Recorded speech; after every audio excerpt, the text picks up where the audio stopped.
zakonisht mbështetje dhe ata e kanë gjetur edhe këtë skandalin e fundit. Por aty ka patur edhe gjithmonë ndërhyrje politike dhe ligji që propozoi Zelenski në gusht që u kritikua shumë ishte që donte t'i zhbënte disa nga ato dhe donte që në fundit ta jepte prokurori i përgjithshëm vendimin për disa nga investigimet që bëhet, por natyrisht prokurori i përgjithshëm vendose drejt për drejt nga Zelenski. Profesor, duke kaluar pak në fushë betejë, si është situata, tashmë me afrimin e dimrit, çfarë pritet ndodh? Për momentin nuk duket sikur gjërat janë shumë mira, po që janë në favor të Zelenskit.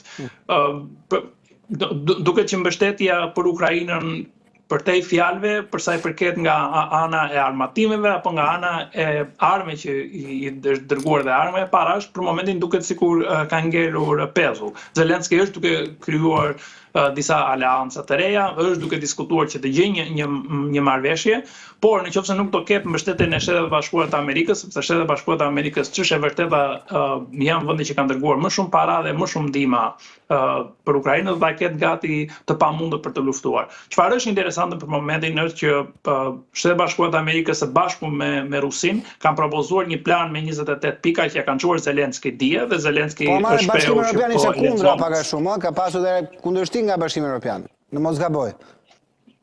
Bashkimi Evropian nuk është shprehur 100% pro, ka thënë që është duke studiuar dhe ata duan të bëjnë një plan të tyre. Pra duan që t'jenë dhe ata të përfshirë.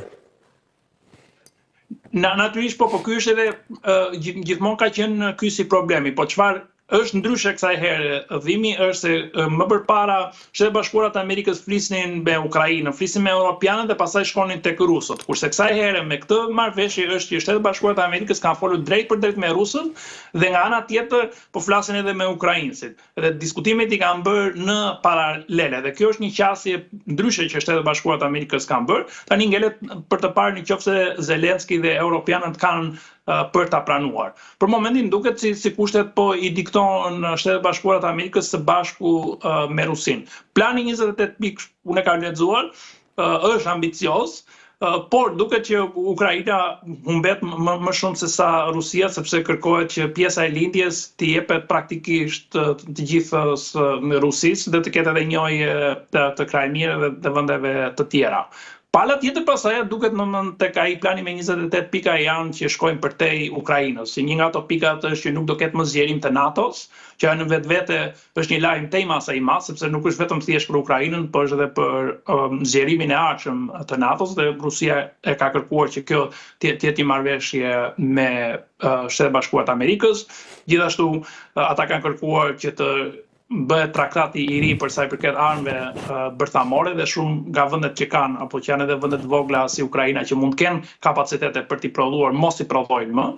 Kështu që është një plan ambicioz dhe mendoj se ja vlen për të diskutuar më në detaj dhe mendoj se edhe europianët kanë për të përgjigjur dhe prandaj edhe për momentin ata nuk janë përgjigjur. Sot pritet që Zelenski me Macronin edhe me kancelarin e Gjermanisë Merkel edhe me Keir Starmer të Britanisë së Madhe kanë për të folur mbi këtë plan me 28 pika dhe ata do sjellin propozimet e tyre.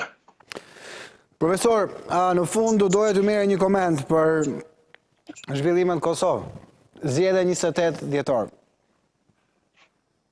Kjo gjë dieshe që pas rezultatit të shkurtit, në shkurtit priteshe kjo gjë, po u zgjat 9 muaj.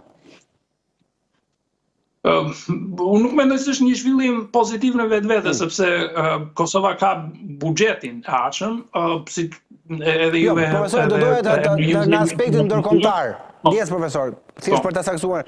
Do doja vetëm komentin tuaj në aspektin ndërkombëtar. Kosova në sytë e partnerëve të saj.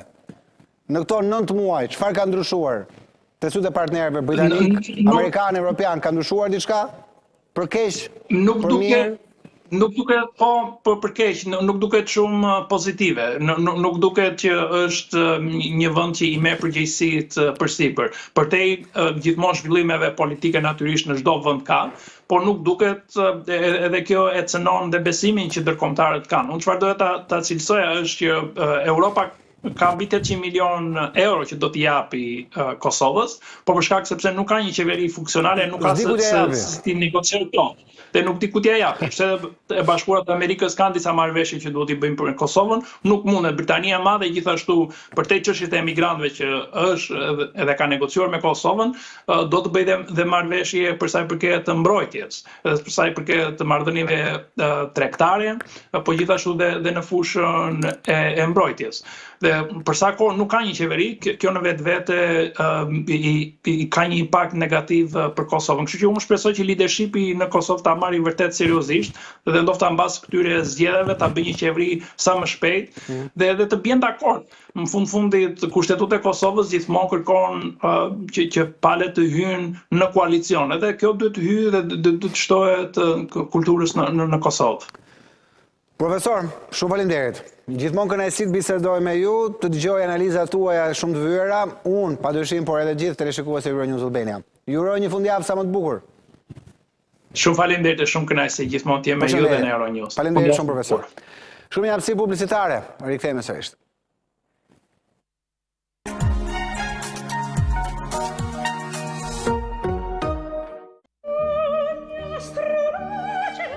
Tradita është eksperienca që në